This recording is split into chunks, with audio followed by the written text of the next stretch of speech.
Chers collègues conseillers municipaux, sous la supervision de l'autorité administrative, le préfet Mamadou Ndiaye en l'occurrence, il sera procédé au vote des différents adjoints au maire au nombre de 15 au total. Ceci démontre que Saint-Louis, en plus de son statut et de son aura international, reste la 5e commune la plus importante du Sénégal en termes de poids électoral et naturellement d'habitants, après Touba Mosquée, Kaolack, Mbour et Ziguinchor. C'est la raison pour laquelle nous nous devons de nous investir aujourd'hui plus qu'hier pour la hisser au firmament des grandes agglomérations du monde. C'est dans ce sens que je vous appelle, chers collègues conseillers municipaux, et particulièrement ceux qui seront élus ce matin, à plus d'engagement, de rigueur et d'abnégation.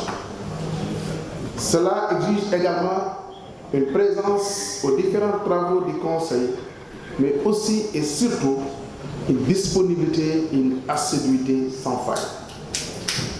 Le travail qui nous attend l'exige. Le respect, la reconnaissance et la sollicitude envers les populations qui nous ont choisis, nous le recommandons fortement. Il s'agira dès à présent de s'unir afin de constituer une seule et même force au sein du conseil municipal dans le but de faire de l'émergence de notre commune une réalité. À partir d'aujourd'hui, il ne sera plus du conseil municipal d'une majorité contre une minorité. Il devra s'agir effectivement, et j'y accorde une importance capitale, d'un conseil municipal dont la seule priorité est de satisfaire les attentes légitimes de la population, toutes composantes confondues de notre chère cité. Quand nous avons l'honneur et le privilège de représenter une institution qui a traversé l'histoire comme la commune de Saint-Louis, nous devons de la servir avec honneur et probité. Mesdames et messieurs, chers concitoyens, le travail déjà accompli est immense, mais il nous reste encore beaucoup à faire et à parfaire. Bien que notre contrat de mandature ait été publicité par les Saint-Louisiens, il nous appartient de travailler collectivement à une meilleure planification de nos interventions pour la satisfaction de nos administrés.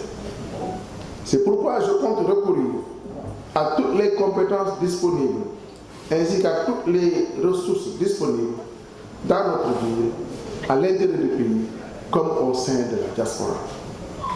Dans cette mythique et historique salle de délibération qui a vu défiler les grandes personnalités, nous nous devons de faire de Saint-Louis notre unique parti et notre seule coalition. Les objectifs sont clairs. Instaurer une meilleure administration, renforcer la protection côtière de notre ville, améliorer le cadre et la qualité de vie des populations, construire des infrastructures, réhabiliter notre patrimoine administratif, scolaire, sportif, culturel et commercial, inscrire une dynamique de solidarité avec nos concitoyens vulnérables. Nous devons aussi assurer aux jeunes de l'emploi par l'insertion et par l'entrepreneuriat. Nous devrons également assurer aux femmes leur autonomisation financière. Nous devons accompagner la petite enfance et soutenir les personnes âgées. Notre cité est à la croisée des chemins et les enjeux sont nombreux pour son rayonnement. Évidemment, ce mandat devra profiter des ressources issues de l'exploitation du gaz au large de nos côtes. Le défi est énorme, mais ensemble, le relever sera aisé.